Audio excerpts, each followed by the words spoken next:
Bonjour et bienvenue sur la chaîne. Alors aujourd'hui on va faire un tirage pour essayer de découvrir ce que l'autre vous cache. Alors que vous soyez célibataire, avec quelqu'un dans le cœur, que vous soyez en couple, en pré-couple, peu importe, on va essayer de voir un petit peu ce qu'il en est. Allez, on va prendre une carte de l'oracle des vampires.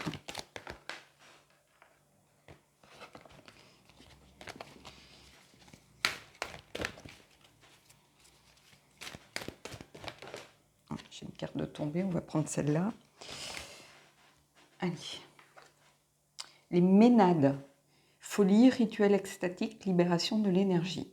Alors, avant toute chose, bon, les mots-clés peuvent faire peur, mais cette carte, ce qu'elle vient surtout vous dire, c'est que vous avez affaire à quelqu'un qui a peur de ses sentiments, qui a peur du bonheur, en fait, qui peut être souvent dans l'auto-sabotage, par exemple.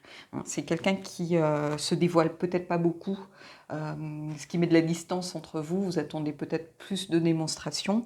Vous avez besoin de signes, vous avez besoin de preuves aussi, peut-être, des sentiments de la personne, et vous n'arrivez pas à voir ce que vous souhaitez. Donc, on va aller voir avec le tarot si on peut en savoir un peu plus.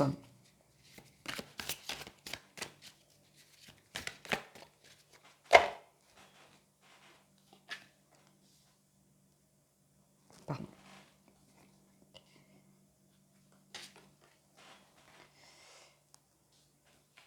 Allez, le 3 d'épée. Je vais retourner les 3.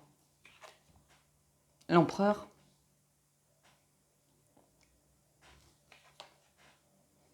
Et le 4 de denier. Bon, bah là on y est, hein, de toute façon. Quelqu'un qui se protège déjà avec le 4 de denier, qui a besoin de, voilà, de verrouiller un petit peu, hein, qui fait une distinction entre le cœur et la raison, qui a besoin d'un cadre, qui a besoin vraiment de choses formalisées, structurées, qui n'aime pas tout ce qui est de l'ordre un petit peu des sentiments, des émotions, des choses qui n'arrivent pas à maîtriser. Hein.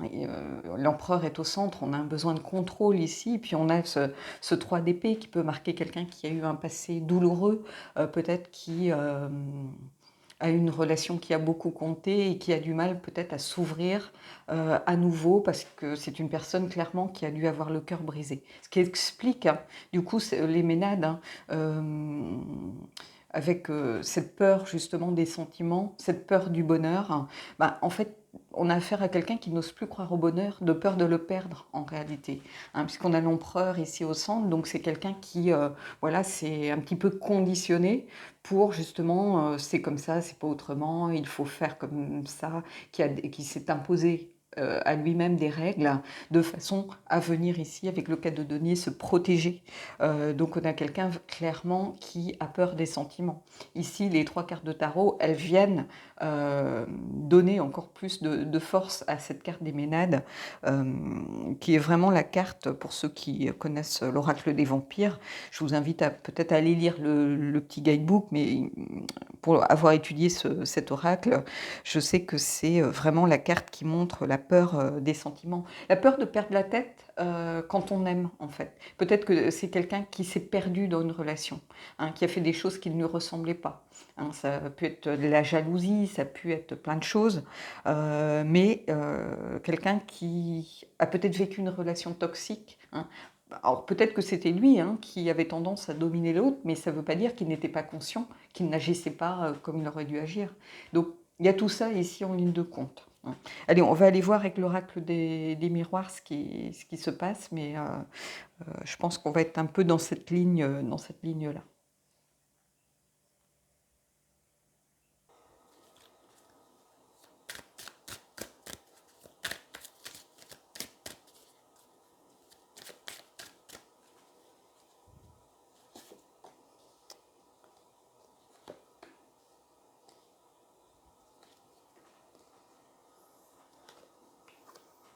Alors, le bouclier, donc cette idée encore de protection, hein, protéger peut-être son cœur, se protéger par rapport à une relation passée. Il y a cette idée de vraiment qu'on retrouve ici aussi avec le 4 de denier, hein, donc c'est quelque chose qui est clairement à l'esprit de la personne. hein. Le besoin de ne pas trop se dévoiler, de ne pas laisser l'autre avoir suffisamment d'emprise peut-être pour ne pas le blesser, hein. Donc il y a vraiment cette idée ici. Fécondité, donc ici le désir malgré tout de créer quelque chose, mais peut-être de prendre son temps, d'être sûr des sentiments de l'autre, de voir aussi comment l'autre réagit à certaines situations. Le besoin sans doute de ne pas réitérer les mêmes erreurs. La fécondité ici, on peut la prendre vraiment comme cette volonté d'aller de l'avant, mais en faisant en sorte que ce soit constructif, qu'il y ait peut-être des projets concrets, qu'il y ait vraiment quelque chose d'abouti. J'ai pas l'impression que ce soit quelqu'un qui a envie de relations éphémères, par exemple, mais qui, avant d'accorder sa confiance, peut-être a besoin de preuves, a besoin de voir comment les choses évoluent sur le long terme pour pouvoir construire quelque chose de concret. Clairvoyance, une vision un peu globale des choses, pouvoir se projeter en avant, avoir une visibilité.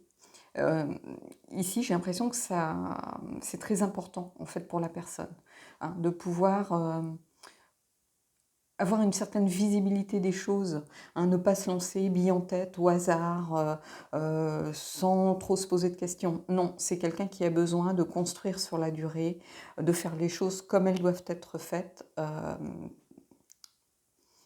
de poser peut-être un cadre à ce qu'il ressent. C'est pour ça que je pense qu'il ne se dévoile pas. Peut-être qu'il a peur de ses sentiments, il a peut-être peur de ce qu'il ressent. Peut-être que c'est quelque chose qu'il n'a pas ressenti depuis un moment, hein. Donc il a besoin de de comprendre en fait, pour pouvoir savoir aussi que faire de ces sentiments qu'il ressent. Est-ce qu'il est prêt pour une vraie relation?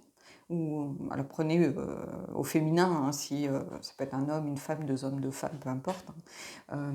Est-ce qu'il est prêt pour vraiment construire quelque chose? C'est ça qu'il a besoin d'évaluer ici, hein. Et pour l'instant, je pense qu'il manque encore de projection, il manque de visibilité, donc il a besoin de se protéger, ou elle a besoin de se protéger. On le retrouve deux fois, hein, ce sentiment de protection. On ressent aussi ce besoin de choses cadrées, pas d'à peu près, le besoin de faire des choses qui le sécurisent avec vraiment sincérité et sérieux, hein, parce que c'est quelqu'un qui a dû être blessé et du coup qui a peur des sentiments et du bonheur. Donc voilà. Allez, on va aller voir une carte des anges de l'amour et puis on terminera là-dessus. En tout cas, si vous êtes dans le doute par rapport à une relation, hein, ou si vous sentez la personne peut-être dans le doute, en distance, en silence, vous avez l'impression que c'est quelqu'un qui ne parle pas beaucoup, c'est quelqu'un qui est très méfiant. Donc il va falloir vraiment gagner sa confiance, en fait, ici. Allez, on y va, on va voir ce qu'il en est et on terminera là-dessus.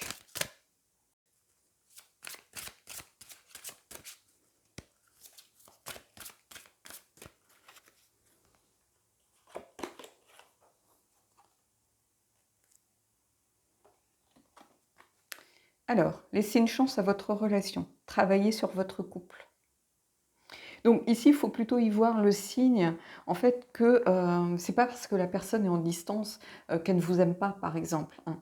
Il faut, quand on vous dit travailler sur votre couple, c'est cette confiance qui est vraiment le nerf de la guerre ici. Il va falloir la mériter, mais l'accorder aussi. Donc il va falloir vraiment travailler peut-être sur cette notion de confiance, comment l'autre peut avoir confiance en vous, vous faire confiance, peut-être avoir tout simplement confiance en l'amour à nouveau. Il y a ça aussi. Ça va être, je pense, la clé ici, peut-être le point qu'il va falloir pour réussir à travailler ensemble, hein, si vous voulez vraiment que la personne puisse vous faire suffisamment confiance pour se dévoiler, hein, pour faire part de ses sentiments, hein. Euh, Son attitude ne veut pas dire qu'elle n'a pas de sentiments pour vous ou qu'elle n'est pas sincère, c'est simplement de la méfiance et la peur peut-être de souffrir à nouveau comme elle a souffert par le passé. N'oubliez pas, on commence avec le 3 d'épée, hein.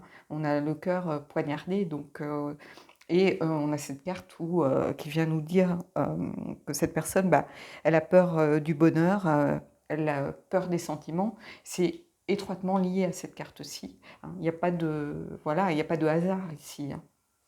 Donc, pour ceux qui se posaient la question, hein, donc oui, il y a des sentiments, mais cette personne, pour l'instant, elle est encore méfiante par rapport à, ses propres émotions, par rapport aussi peut-être à votre rencontre. Peut-être que ça s'est fait très vite, par exemple, si vous venez de vous rencontrer, et qu'elle a l'impression peut-être de brûler les étapes, de retomber dans des travers ou dans des schémas précédents, hein. Ça peut être ça. Donc, je pense que c'est quelqu'un qui a besoin de se sécuriser, qui a besoin de remettre de la structure dans ses attentes, de restructurer un petit peu ses attentes, ses envies, ses désirs, hein, mais qui pour l'instant se protège. Et on retrouve à nouveau cette protection, et pourtant ce besoin de construire ici avec la fécondité, ce besoin de, voilà, d'avoir des projets, d'aller de l'avant, mais pour l'instant, on a une personne qui a besoin d'avoir plus de visibilité sur, voilà, sur les choses, qui a besoin d'avoir une vision plus large, qui a besoin aussi de se projeter dans l'avenir, hein, d'avoir une vision de l'avenir et d'avoir confiance déjà. Donc c'est vrai qu'on se projette quand on a confiance et quand on est sûr de la personne avec qui on est. Donc c'est quelqu'un qui a des sentiments, qui fait les choses de façon sincère, juste, mais qui a besoin de sécurité ici. Donc voilà, il ne faut pas forcément douter de la personne, mais plutôt douter à la limite de votre capacité à être suffisamment rassurant ou rassurante vis-à-vis des attentes de la personne en face. Peut-être que vous n'avez pas de temps pour ça, que vous n'avez pas envie de ça. Peut-être que vous vous dites, bon, bah, il n'a pas confiance, je ne vais pas me battre, ou elle n'a pas confiance, ça va être compliqué. Moi, j'ai déjà vécu ça, j'ai pas envie de revivre ça, ça mène à rien. Bah, pourquoi pas, c'est votre droit. Mais en tout cas, euh, il faut s'attendre à ce que ce soit quand même des étapes à franchir, ou que ce soit peut-être euh, assez long avant que cette personne se dévoile vraiment euh, entièrement à vous, et voilà, s'ouvre vraiment à une relation. Voilà. Bon, bah écoutez, j'espère que ce tirage vous aura plu. J'espère qu'il pourra vous aider à comprendre un peu mieux votre autre, et puis à avancer ensemble. Moi, je vous dis à la prochaine guidance.